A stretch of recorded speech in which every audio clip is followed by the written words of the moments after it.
Hey, everybody. Thank you for tuning in.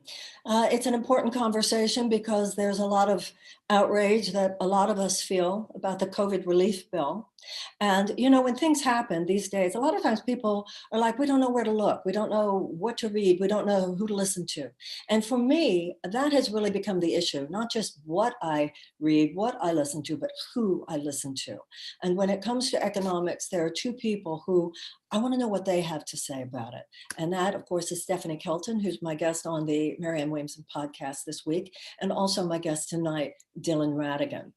Dylan Ratigan used to have a regular show on MSNBC, and I learned so much about money. I think a lot of us, particularly women, particularly my generation, had a lot of sort of economic illiteracy, and it's real difficult to really have much of a sense of what's going on in the world today, particularly how oppression and injustice really works without having some sense of how the economic system works. And in 2012, Dylan wrote a book called Greedy Bastards: How We Can Stop Corporate Communists, Banksters, and Other Vampires from Sucking America Dry. So that gives you an idea of why he's obviously my kind of guy. So please join with me in welcoming my friend, Dylan Ratigan. Dylan, hi. Thank you for being here. Hey, how are you? You need to give me some sound. I think you're on mute or something. Yeah, I got it. How are you?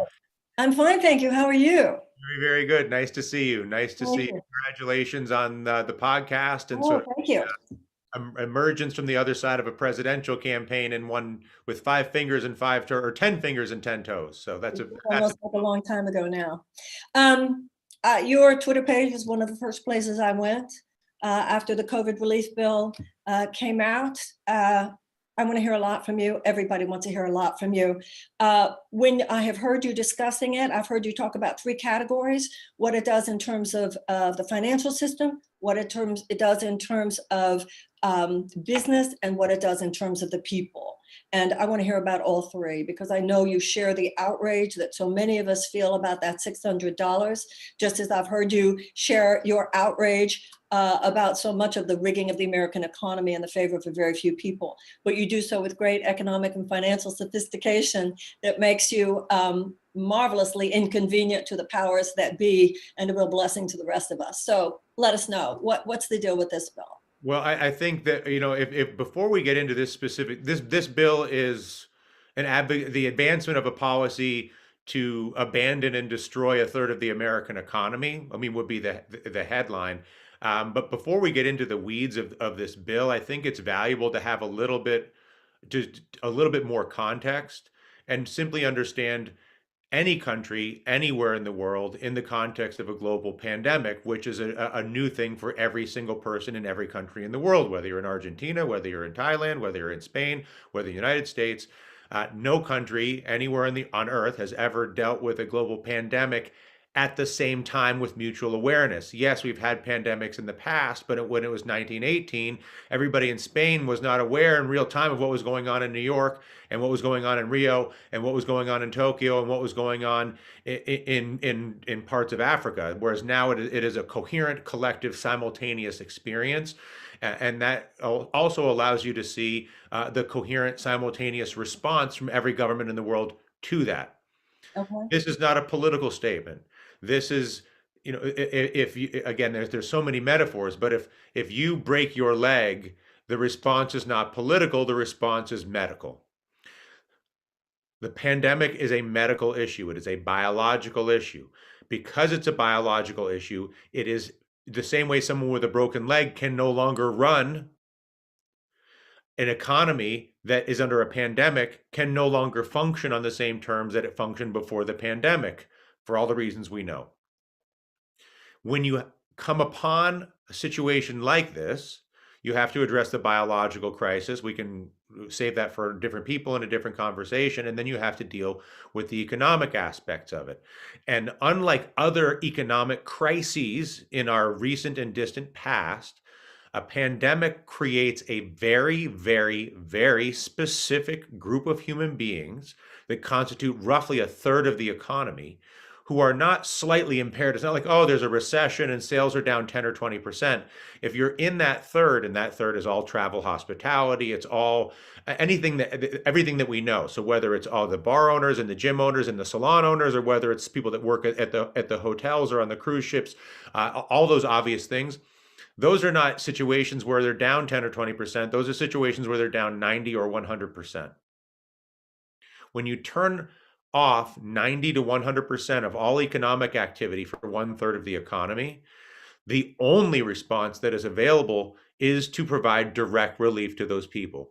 That's Right. not a political statement. You can't do it. And so the reason you're seeing literally every other country in the world paying some form of direct relief is not because they're more liberal than the United States. It's not because they're more conservative than the United States.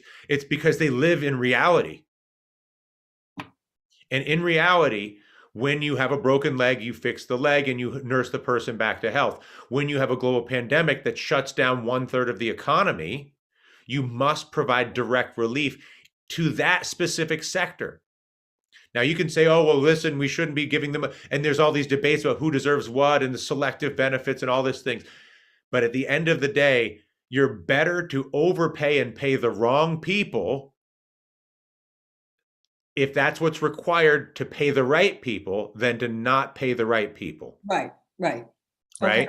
And so we get sort of lost in this debate, and you see it with the PPP, and the PPP loans have been outrageously abused by all sorts of celebrities and people that obviously have no reason to use that benefit. But the thing that gets no coverage is all of the hotel workers, all of the producers and live events people. There's so many people that are still collecting a paycheck today because their company was able to take a PPP loan that never get coverage. So Well, there's go ahead, sorry. Well, I understand that, but I also understand that in the current bill, with the continuation of the PPP, they've just made the terms tighter. They've been stricter. They've made them so that they are less vulnerable to abuse. Couldn't they have done that the first time? Of course. No, I mean, listen, You there? I'm right here. Okay. Here's the thing. The things to criticize in this bill. There's 1,000 things to criticize in this bill, and there are a number of things that I can even compliment in this bill. There's potential cram downs now for some mortgage refinancing. It's illegal to turn off utilities. There are some small things that are in this bill that are worth complimenting, but all of those things, whether it's the small compliments or the small and medium-sized outrages, are meaningless in comparison to the catastrophic failure to deliver direct relief to the one third of the economy that has been shut down. Do you understand? This is the reason that I believe that our government, Donald Trump, I believe, probably would have won re-election if it was not for the pandemic. If he had said $2,000 a month before election day, he would have won a second term.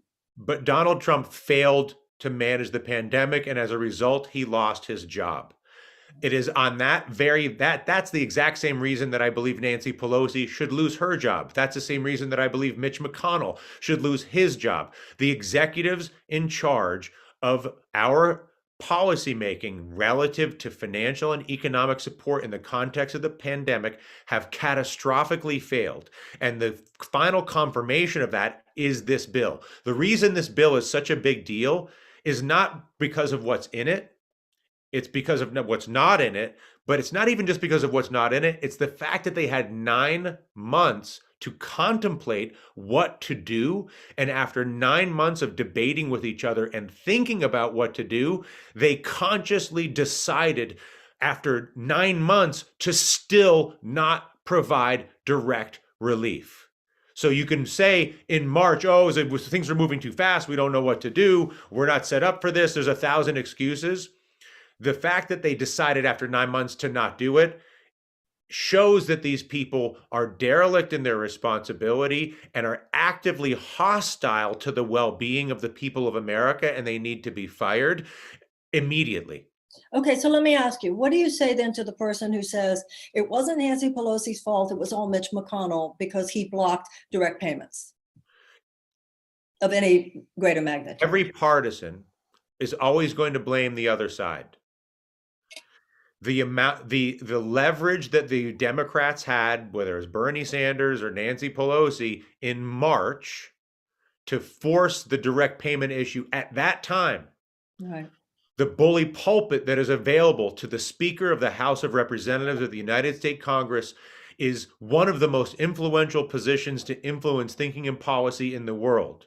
To not stand in front, again, I'm not politicking here. No, I know, I'm but it doesn't talking about dramatically work. basic This is, logic. yeah. And what I'm saying is, if you are the Speaker of the House of Representatives of either party, and there's a global pandemic, and you can't figure out how to use your position as the Speaker of the House of Representatives to demand every day and use every trick, every bullying tactic, every point of leverage and negotiation to get those payments out for anybody that's stupid enough to resist you, then you have failed. If you Your don't try to job. shame them and turn that shame into political force. I think the thing for me, the turning point with her and why I felt undone was when she came out and said, we know it's not everything, but it's significant.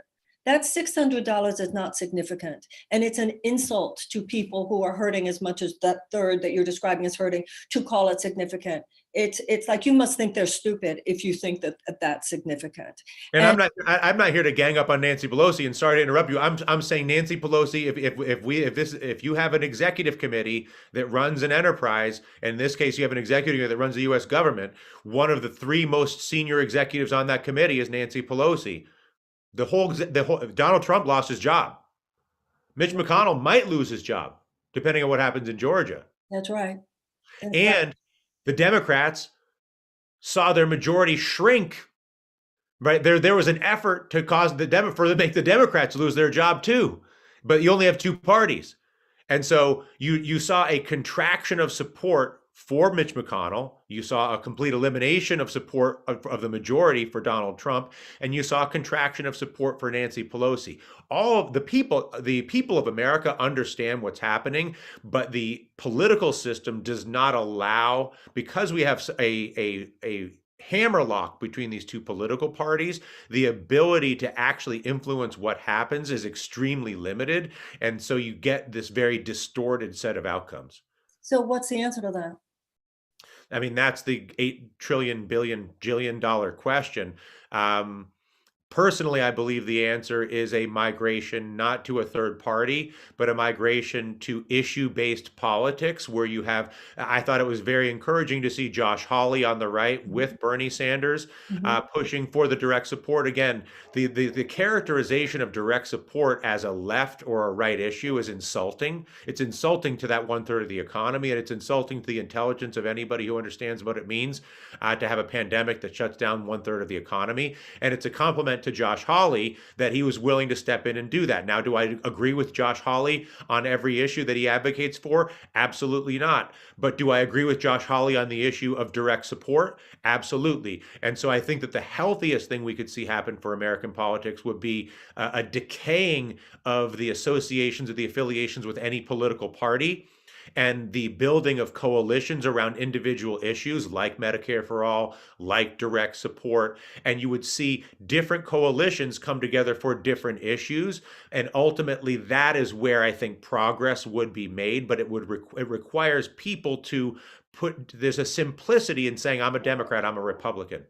And there's more of a complexity to ask people to have an opinion on an issue, as opposed to having an opinion of not even the party they're part, but who they hate. It's so easy to blame the Republicans. It's so easy to blame Donald Trump. It's so easy to blame Nancy Pelosi, depending on who you want to point your finger at.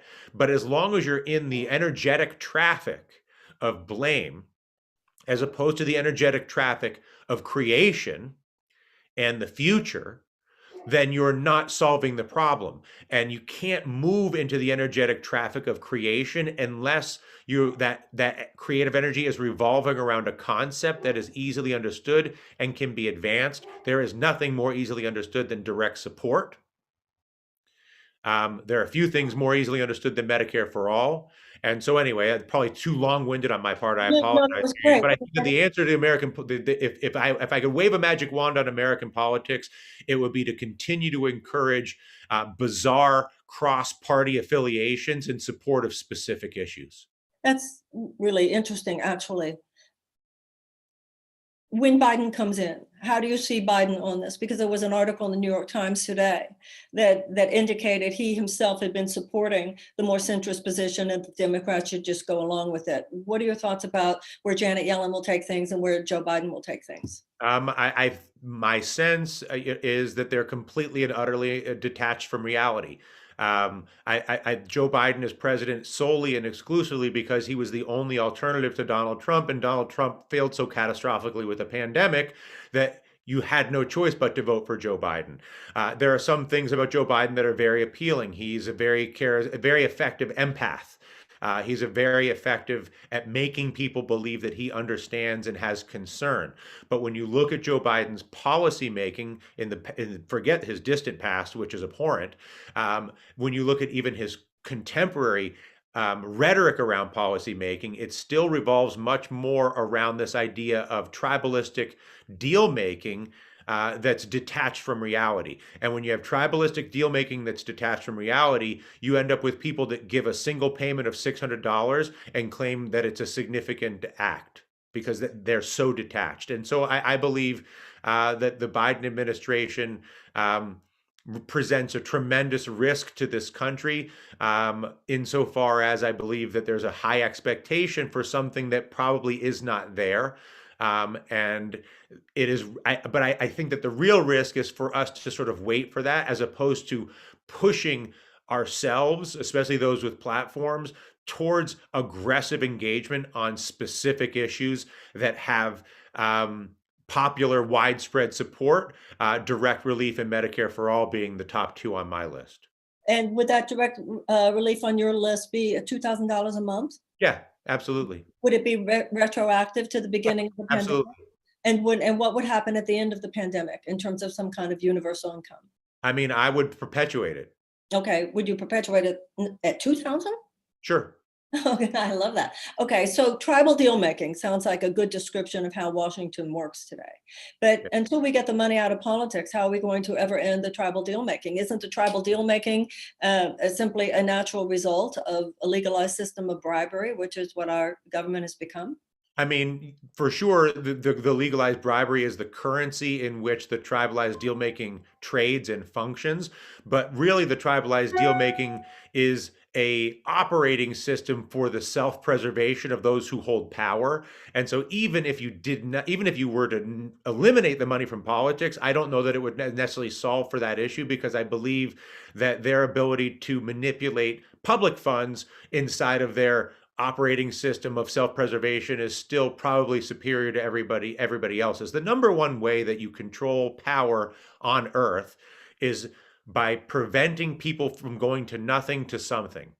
So once an individual or an institution has something, even if it's a little, their ability to go from something to more or something to a lot, it's much easier to go from something to more or something to a lot than it is to go from non-existence to existence. Because when you're going from non-existence to existence, you're talking about genesis. You're talking about a catalytic event that can be easily prevented. And so the reason you have all sorts of, the primary mechanism of oppression is to ensure that the oppressed can never get from 0 to 1.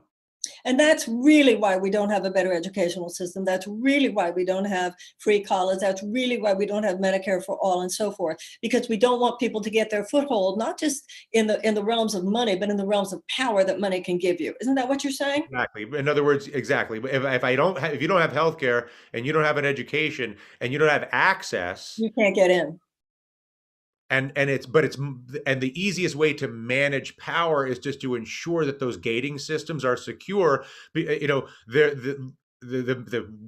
of the things that people don't realize, but I talk about this, whether it's with the way the maps were drawn in the Middle East or the way the maps were drawn in Africa, were deliberately drawn in a way to ensure intra-tribal warfare within those borders. It was a conscious act. So Shia Muslims and Sunni Muslims were deliberately inserted inside of the same country to ensure internalized conflict. Warring or conflicting tribes in Africa were deliberately placed inside of arbitrarily drawn maps to create countries in Africa. I mean, look at how they drew the map of Africa. It was not Africans that drew that map. It was, drawn up in Europe. When you look at the grid that was drawn on top of Africa, that grid was drawn to create that intra tribal conflict. When you have that intra-tribal conflict, when you have that dynamic, then that entire situation has been rendered irrelevant to those who have power, because you can walk away from them for decades or longer and they're going to be fighting with each other. When you prevent people from having the basic foothold of healthcare and education, you do not need to worry about those people at all. But once somebody gets from 0 to 1, now they're on the field. Like, the biggest difference, I'm going to use 1,000 metaphors here, but the biggest difference is, once you're on the field, even if you have a bad position on the field, you're on the field. But if you're not on the field and there's walls around the field, then you can't play. And the primary mechanism for managing power, not just in the United States, but in every country in the world, is to have a small number of people who control who gets on the field. And that's what you're seeing play out here. And the idea of direct relief and Medicare for all puts a lot more people on the field, which was spectacularly threatening to the incumbent powers. I couldn't agree with you more that it's about power. A lot of people think it's just about money. It's about the power that comes with money. And of course, wouldn't you agree that the main conduit of all that intertribal conflict in the United States today is the media? And the media, being as corporatized as it is, just a few multinational corporations that control it, they fuel, whether it's MSNBC or Fox, they feed that machine that keeps people fighting each other, so that neither one is turning their face out and realizing who the real enemy here is, which is the people going to the cocktail parties with the people who own those television cable news shows that are keeping you so angry. It always seems to me, Dylan, that the mainstream media gives you just enough attention, information to be upset, but not enough information to know what you can do about what you're upset about. It's just a constant disempowerment machine, right?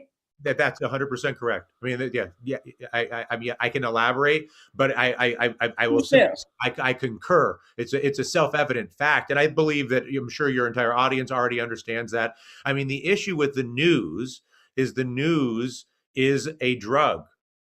It is consumed as a drug for emotional stimulation that is ultimately totally disempowering and totally deactivating and totally distracting. So instead of covering the news as a set of facts, we have a pandemic, we've shut down 1/3 of our economy, we need to support those people. It doesn't matter who does it.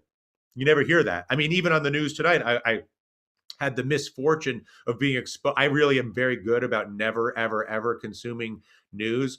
But I was briefly exposed to the toxicity of the product for about 4.5 minutes earlier today, which is a little bit rattling for me.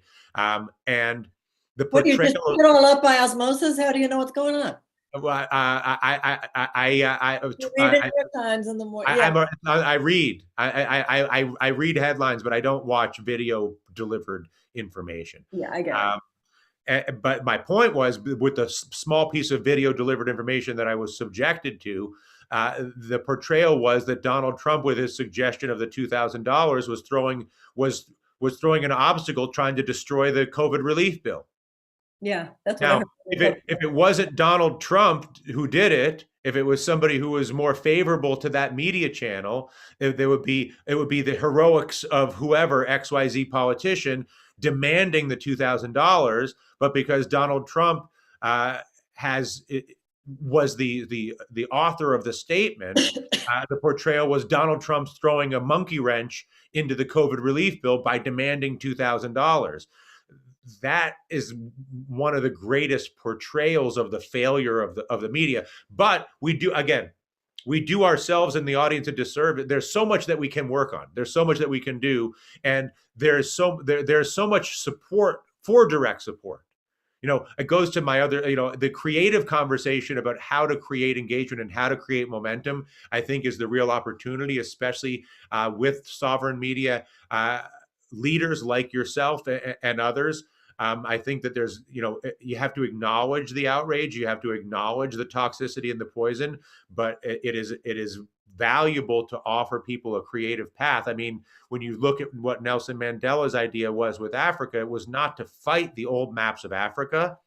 It was to create a new set of maps for Africa and leave the old maps in place, and then simply over time allow the old maps to start to decay and fade away. Think of it, this is not about a conflict or an overthrowing energy. This is not an attack. It's not an assault.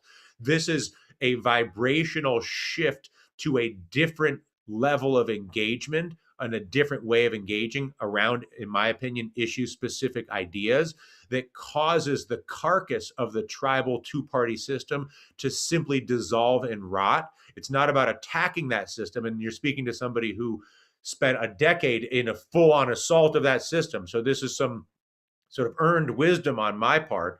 But the value of the attack too frequently is in the short-term gratification of the one's own ego. I'm going to do something about this. I was a host at I'm going to challenge the government. I'm going to throw them down and I'm going to take over. And when I'm in charge, it'll be better.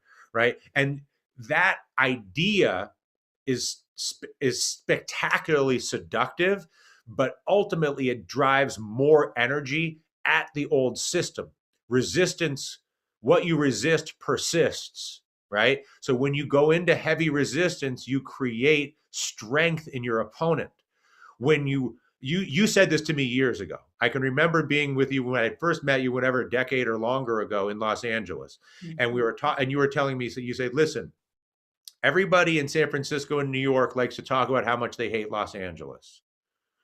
People in Los Angeles don't even talk about people in San Francisco. Not even the subject. Somewhere. Yeah.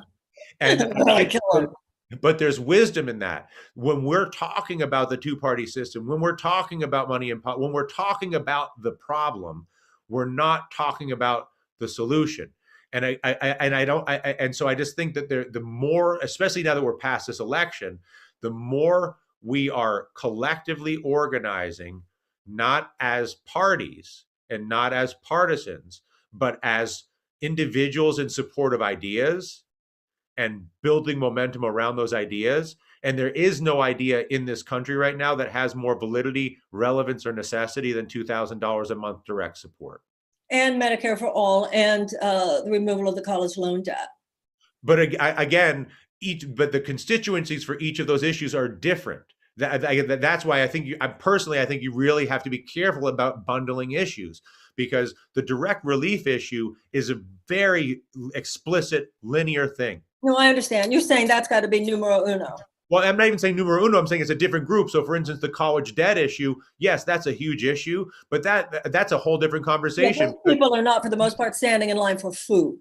And the direct. Well, not only that, but I've got, you're going to forgive all the college debt, but are you going to cap university tuition? Because as long as you're letting universities continue to run up the tab, all that's going to happen is you're going to recreate that debt. So yes, I will cancel the college debt, but if I'm the Wizard of Oz, I'm not going to cancel that college debt without restructuring the university billing system. Right, of course. Right? But those are it's the same way where we bailed out the banks, but we didn't restructure the banks.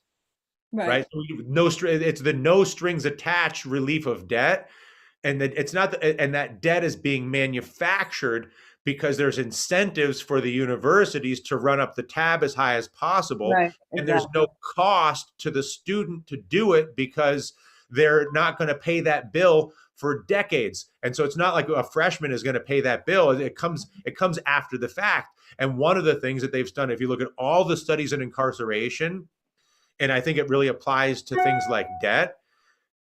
Do you know when people don't want to go to jail? When? Right now. Yeah. If I give you a choice between taking you in the middle of this podcast right now, grabbing you and taking you to jail right now, tonight in Washington, D.C., I'm coming into your house, I'm coming into your studio, I'm going to take you and put you, no, thank you, I'm not going to jail. Well, you want to go to jail tomorrow? Well, tomorrow is better than right now. And so the reason that's such a relevant psychological thing to understand is when they do the research on the deterrence effect of whether it's a 1-year jail sentence, a 5-year jail sentence, or a 20-year jail sentence, the relative deterrence of a longer jail sentence is almost non-existent. Because in the moment the crime is committed, it is so detached And so that same psychological dynamic that occurs in the criminal justice system, where you're dealing with the right now issues as opposed to the later issues, if I can go to school right now and the university can run up the tab to $60,000-$100,000 a year, and then 10, 20, 30 years later, we have this huge debt crisis, that is exploiting the psychological dynamic Yeah. with the children or the students who Mhm. are then being told you got to go to college, you got to get a job. If you don't go to college, you're not going to you're going to be stuck with nothing. All these things, and so now also we come in, we got this debt crisis. Yes, we have this debt crisis, but this issue does not get the coherent dialogue that it deserves. It's not just about relieving the student debt without understanding why does this debt exist and what are the dynamics that are driving it. And as we relieve this debt, what else are we going to do to ensure that we don't do the exact same thing again?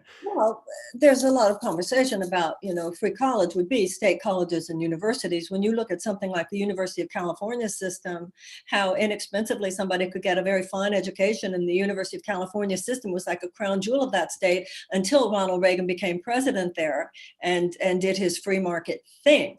I mean, Elizabeth Warren on the campaign trail used to talk about the education that she got for so little, and the Pell Grants, et cetera. There was a time in which we recognized that giving people higher education, thus giving them the opportunity for the higher probability of manifestation of wealth, was something the system wanted. But for the reasons that you said a few minutes ago, the system doesn't want that many empowered people.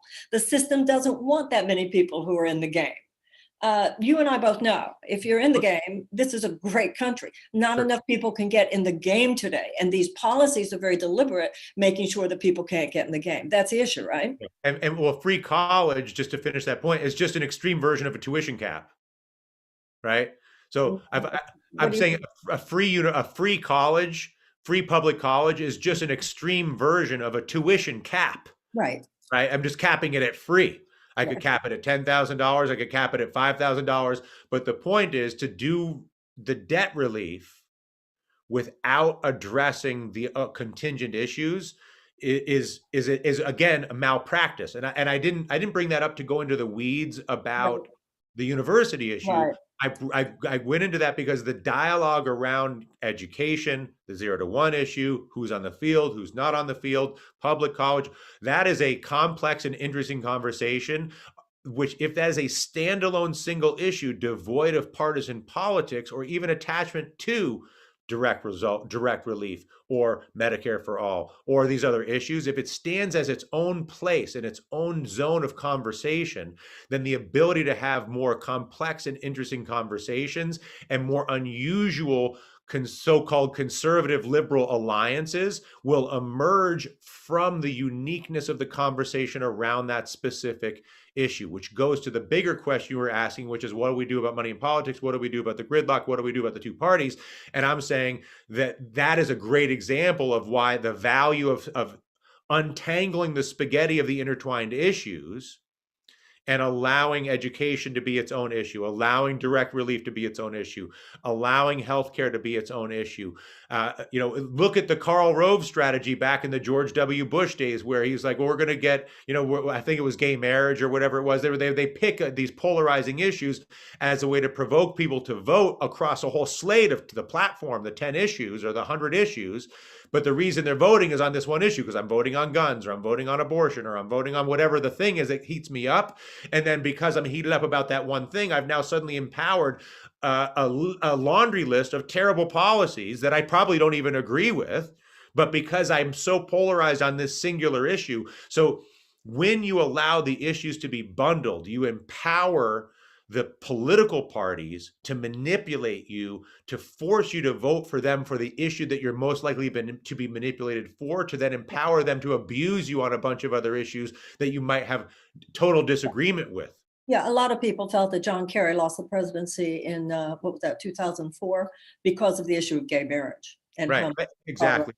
So and the Democrats have been using it with pot. Right. The same way that they use gay marriage to get people out to vote for Republicans in the 04 election, the Democrats have been doing the same thing with marijuana legalization to get Democrats to the polls in their elections. I mean, it's a tactic. It's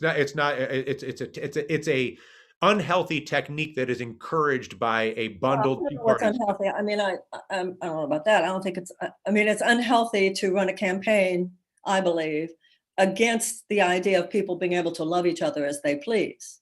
But I don't see anything unhealthy about running a campaign based on the idea that pot laws Yeah, should be, but my point is that you're picking whatever the yeah, law I is get what you're saying. Yeah, to I get what you're, enroll you in supporting the whole slate.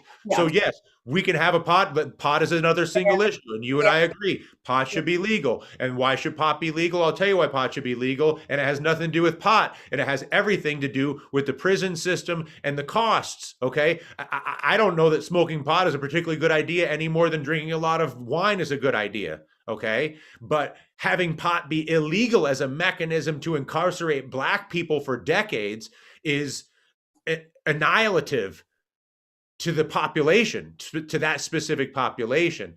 And right. so, but I can get a lot of conservatives on board with that idea who might not agree with other. Anyway, I'm making you know the point that I'm making. Yeah, I do. And also they know how much money there is to be made in pot. So they see it as the new entrepreneurial multi-billion-dollar business. They're not stupid. So a couple of questions before I let you go.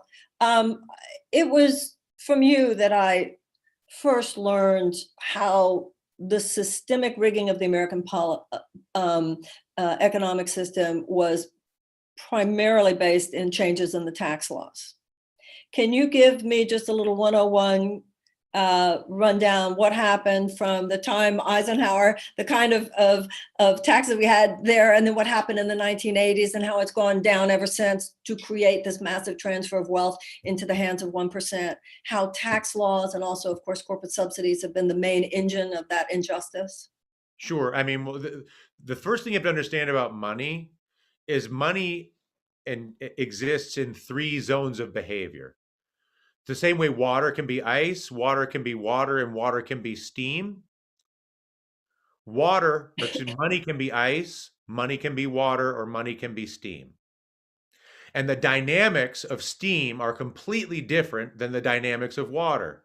The way it behaves, the way its density, all these things. The dynamics of ice are completely different than the dynamics of liquid water.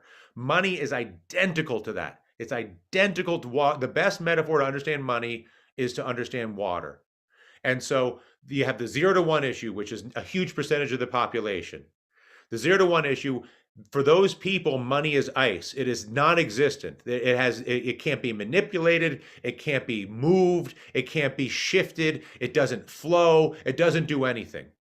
Those are the people that are on 0. Those are the people that have no health care, they have no education, they have no foundation, no basis. They cannot get to that genesis moment where they move. And so when you say I want people to have direct relief, I want people to have Medicare for all the sorts of things that you advocate for, what you're really saying is I want to thaw the economic ice that has frozen these people for decades. People, it's like shackles. It's economic shackles. People can't soar. People can't get in the game. People can't manifest their dreams. Everybody's on survival. Everybody's just constantly just getting up in the morning just to make enough money to stay in place. And staying in place has absolutely no probability, or what even feels like possibility of even beginning to soar, live your dreams, manifest your talents, etc. And so then you have the second category, which is water, which is most of the most of the working universe who exist in this thing where it's, oh, well, you work as hard as you can and you save for your 401k and maybe I'll do a podcast and, maybe I'll start a biotech company or I'm going to go work for, as a professional, I'm a doctor. That whole that's the water class, right? That's sort of There's some flow. where there's flow and there's some creation and there's some loss. And then you have steam, which is really the individuals who have $500 million or more. And what happens is, so think about the impossible struggle of going from ice to water. You can't thaw the ice, right? But then think about the relative struggle of moving through water as opposed to being something that literally, by its very nature, floats up and gets bigger and moves into the atmosphere. And so there's this huge resistance to move from having $1 to having $500 million, which is that water universe, right? Once you click through that upper limit, all of a sudden, all of the momentum that was trying to hold you down for your entire life flips and actually pushes you up it's not just that the resistance is gone, Marianne. It's that the all of the force of the resistance that was holding you down has now reversed its position, is now sending you up. That's so brilliant, Dylan. That's why we have over 600 billionaires. Because once you're there, getting higher, By and its the nature, whole system right? is to make you higher and higher and higher. By its nature. Okay, so I know that this is maybe going too long, but if we're going to if you really want to get into the tax code and its relevance, you have to understand the principle of money before you can even get into a dynamic about tax code. Money is ice. So frozen, most people frozen. The next largest group of people sort of struggling in the water universe, or maybe doing well in the water universe. That's not always, it's going to be quite nice. And then you have this final group that has broken into the STEAM class that is just they can't lose the money. If they can try to lose the Right. money, it's impossible because it's constantly creating itself at such a rate that you can't spend it fast enough. When you understand that, then you have to understand that what a tax is. What are taxes? Taxes are a punishment or they are a reward. You either punish the things you don't want or you reward the things that you do want using taxes. You control the gates of where money goes and who has the opportunity to move from ice to water, who has the opportunity to move from water to steam. The opportunities to be in those categories are determined by the tax code.